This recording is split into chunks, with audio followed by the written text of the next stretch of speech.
Ladies and gentlemen, the rate of change in African cities is phenomenal, and the context is full of overlapping elements of the rapid change that is happening in the urban sector as occurring within a context of climate change, devastating urban poverty, widespread slum conditions, significant housing deficits, and a very large youth population.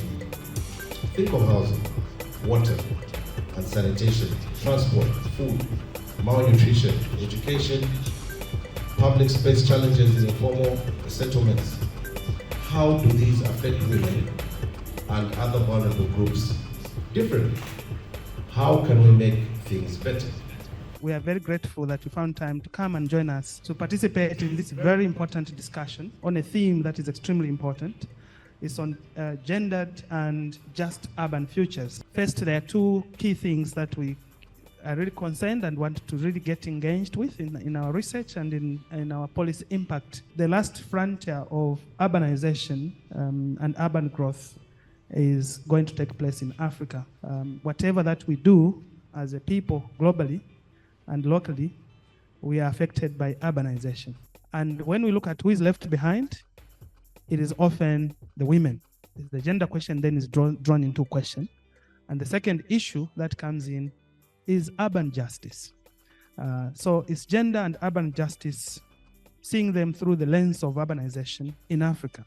I want to acknowledge also and state that this is not entirely University of Zambia function. This is a shared function. It's been convened by 8 international scholars who have been engaging and grappling with questions around what I just described.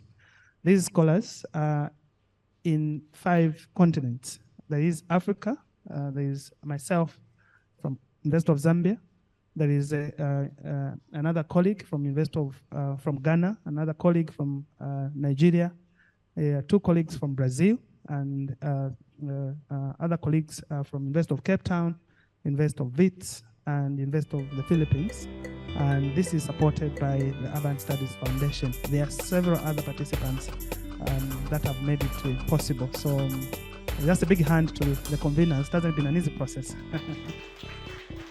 I think too that is the idea of a sense of urgency around the pace at which things are taking place, and coupled with it is a deep sense of inequality and ongoing crisis. So we live in an age of polycrisis. I think we can recognize that. And within that, as scholars, I think there are 2 sort of threads that we would be really interested in exploring with all of you in this room. How do we think about the ethics of that practice? How do we think about the question of who is the producer of the knowledge? How do we co-produce knowledge?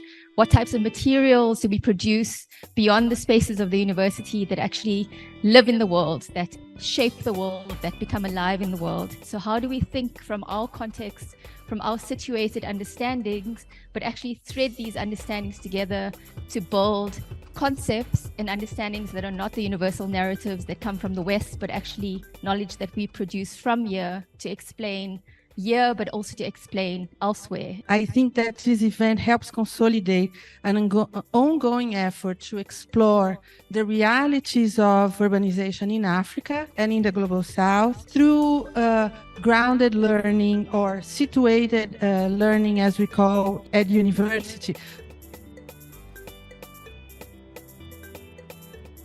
I really want to reiterate the fact that we have the perspective of this platform as one that will help us all to critically reflect and further develop methodologies for researching complex issues around deep inequalities in Africa, as has been said by my colleagues, and as we experience in our everyday lives.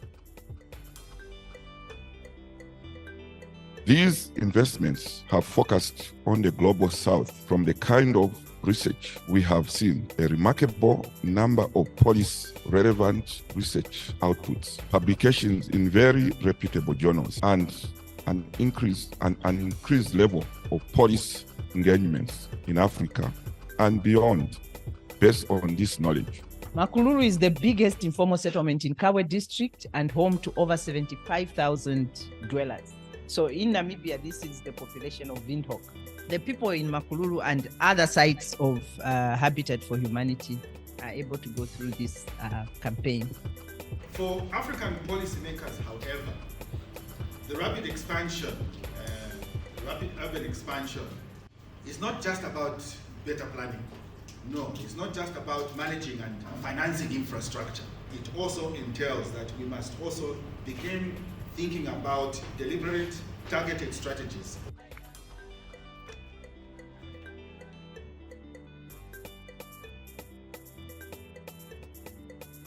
This was a dumping place.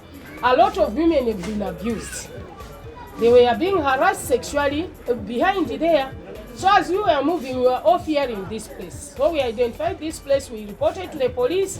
When we mobilized ourselves as women, and it was more like it was taken with a good hand. Council accepted the move, the partners accepted the move, until that's how this place came across to this Kanyama community. We were introduced to know how to make bokash, which is organic manure. So we started by making organic manure through using the waste into wealth. So we used the waste and started putting our organic manure in our plants. So what we are using here is locally led adaptation, the organic, which we get waste from the community and come here, then we recycle it. We also have a biodigester there. We have an efficiency energy where we use the waste in shima, the waste cabbages, everything which is wasted.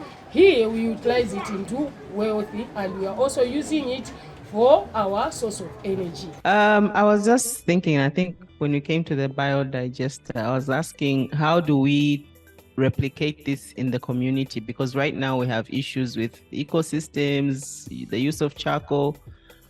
And I think for me, the whole concept of the green space needs to be replicated in all the wards. I think what we saw in Kanyama, the solution lies within us. It's where we get our forces together, bring ideas, and then share knowledge. So there's that sense of belonging, there's that sense of ownership that they've possessed, of which if we can inculcate in ourselves, even on a broader scale of a city or an urban space, I think we can go a long way. It has to start from there.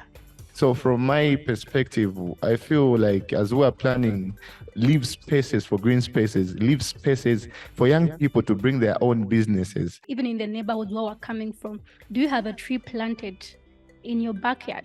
We keep on saying this has to be replicated in other words, but as much as we say things, quite right, we've got the potential, but if we do not act on the knowledge that we are getting from these women, we're only going to have one green space in Kanyama.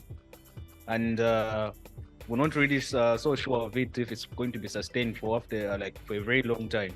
The Federation Women, we've sensitized the community through the Keeping Kanyama Green. We have been distributing in different homes sacks and also seedlings, giving them seeds to plant in their various homes, because the place which we have there is small. Knowing that if everyone will have a sack at home, automatically, even at home, it will be a green space. What is the good life? What does it mean to live right? What do our cities offer, and what needs to change? In addressing this urgency, we need to identify the opportunities and alternate narratives. Ironically, it's the women and the youth and other groupings who are held at the margins or peripheries of decision-making that are the real knowledge holders. We need to provide evidence and alternate narratives. We need to ensure that the best Lusaka, Kisumu, Lagos, Cape Town is possible, where what is best is defined by context, not by externally derived indicators and targets. As Southern academics, the case study matters and comparative urbanism matters. Thinking globally, acting locally, we've learned too that there's a politics to the statement, where acting locally shifts responsibility onto the already vulnerable without targeting the systems of power that have forced universalized understandings of what and how change should happen. Through local case studies and evidence, we need to move towards a more global understanding of the role of difference and place in how we address global challenges. Let's all take a moment to make a silent pledge here today of the role each of us and our institutions will play in contributing to a hopeful and just urban future. The solution lies within all of us. We are in this together. Yes, I am hopeful for today. Take this music and use it. Let it take you away and be hopeful, hopeful that he'll make our way. I know woke up in the morning and I'm blessed today. I felt the same thing yesterday. I'm in the newest kicks when I come through. They call me Big Daddy when I'm cropping on the morning too.